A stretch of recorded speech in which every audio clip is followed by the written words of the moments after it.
Okay, I'm going to read a poem.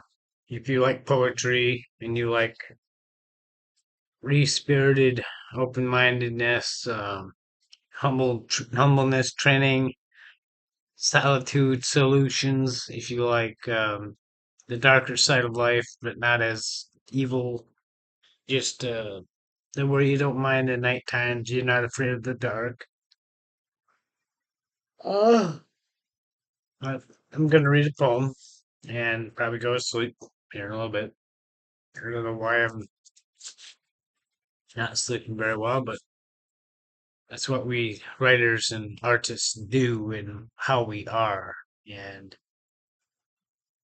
how I could go on about how we are.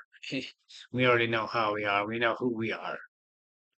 So the hardest thing is expressing that, and a lot of times, even if it's building something or tinkering with something or a hobby or a passion or how you love somebody or how you drive a car, it's everything is about how.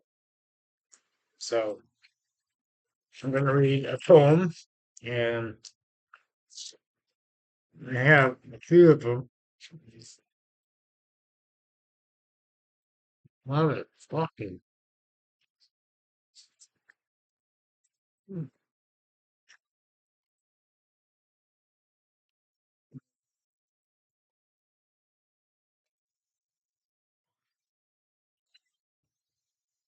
Sorry. Very random. I don't have to edit that. All right. Here we go. This is called Wind Burning Cups. And I'll just read. I'll read so you can hear me out. You seem to be flooded with great desire, slowly burning to death in the center of eternal fire. How may I witness a world that you long to explain?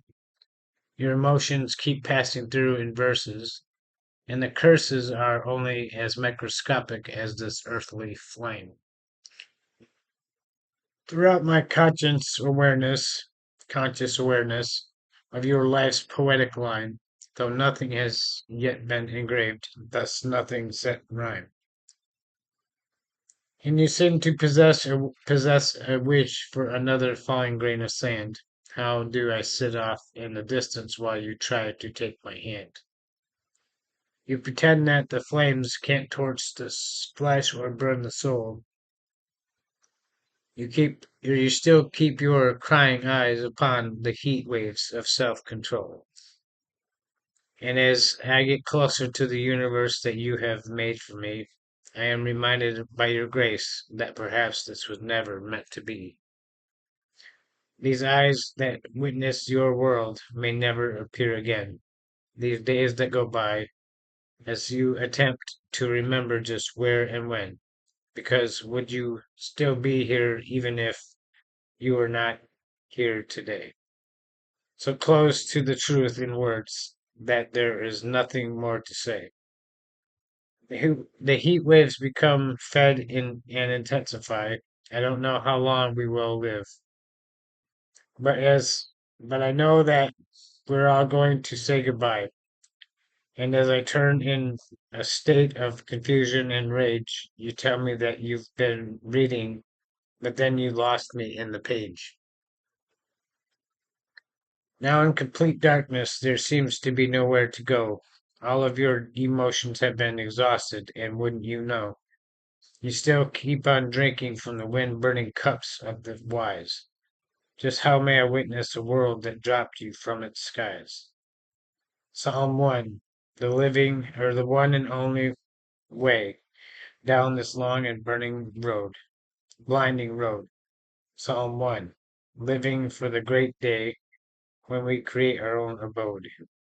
So what perhaps, or so that perhaps hope won't just become that dream without sleep, but a world that in true love is all ours to forever keep.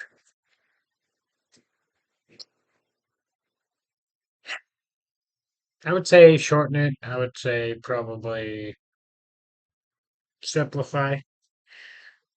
and that was in 2010, almost 15 years ago.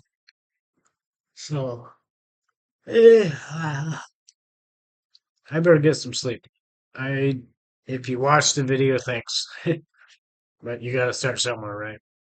Peace out, Christopher George. Say, see you later.